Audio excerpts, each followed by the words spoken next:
6 gigabytes of RAM. Hey guys, this is Yusuf with That Tech Though, and this is the review of the OnePlus 3.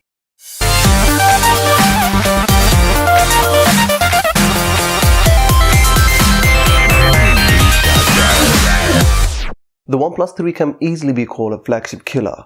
Now you may be asking me why. 3 reasons. 1. The build quality. 2. What's under the hood. And 3. The price. I don't want to talk about it too much about how the device looks. That's because the design looks similar to other flagship devices, and that's not a bad thing. In fact, it looks slick and minimal. It's made from one piece of aluminum. Simply put, it has a premium feel. The layout of the phone is still the same, but with the additional alert slider, which was introduced in last year's OnePlus 2.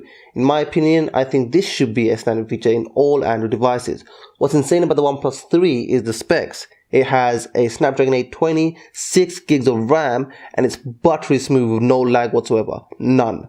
Now some of you guys complained because the 6 gigs of RAM is only using 3 gigs, killing off other apps in the background and making them restart again. Now OnePlus said it's to achieve longer battery life. Speaking of which, it has a 3000 mAh battery which got me 5.5 hours of screen on time, which is good, but what I'm really impressed by is its new charging method called Dash Charge. It can charge up to 63% in just 30 minutes, even while the screen is on. Also, instead of dissipating the heat in the device, that will go to the charger instead, keeping the device cool during heavy usage. I forgot to add that it has a USB Type-C and a fingerprint scanner, which is faster than any other device I have used, including the iPhone 6s. Moving on to the camera, it has a 60 megapixel with OIS and EIS, and on the front it has 8 megapixels. We've taken a few shots and also used an iPhone 6s for comparison's sake, as this has one of the best camera quality. What we noticed a lot in these images is that OnePlus tends to overexpose, leading to blown out highlights. Yes, in some cases it can provide excellent detail and best the iPhone due to the higher pixel count, but you need to be that person that fine-tunes how you take the image. As you can see in this image here, the sky has a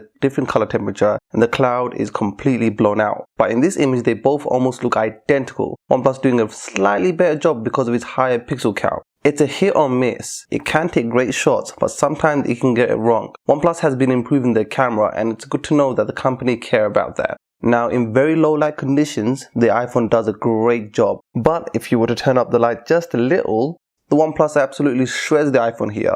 And if you zoom in, you can see it's retaining the details very well, providing accurate color with less noise. For the front camera, it's safe to say in this image OnePlus is a clear winner. It has a wider angle lens, more detail, and a little more accurate in color. Now we can look at the video quality, both recorded in 4K, and I personally think the iPhone 6s overall did a better job, despite that it doesn't have OIS in it.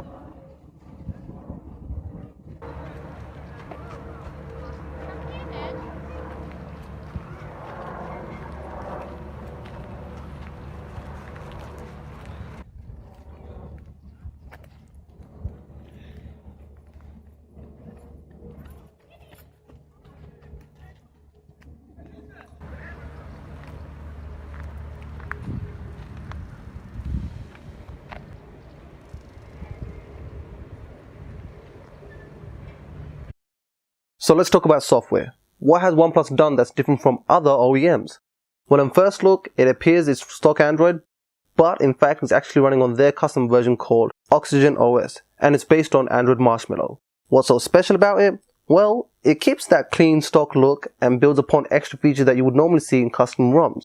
It's essentially getting the best parts from the developer community, OEMs, and a lot of user feedback. From there, they choose what's needed to make a better software experience. For example, in Oxygen OS, you can have on-screen nav buttons or not, have dark mode, gesture controls, and even change the layout of the screen's navigation buttons. Basically, it's giving a smooth, clean experience, and no bloatware at the same time. It gives you a little bit of flexibility of how would you customize the features it has. Since I've been using this phone, I'll be honest with you, I'm finding less reasons to root my Android device. Now I think every smartphone manufacturer should have that stock Android, but with a twist.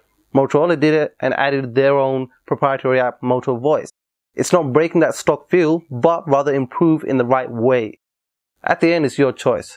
Let us know in the comments below. This is our first video, so we'll take your feedback on board, subscribe, and see you in the next one.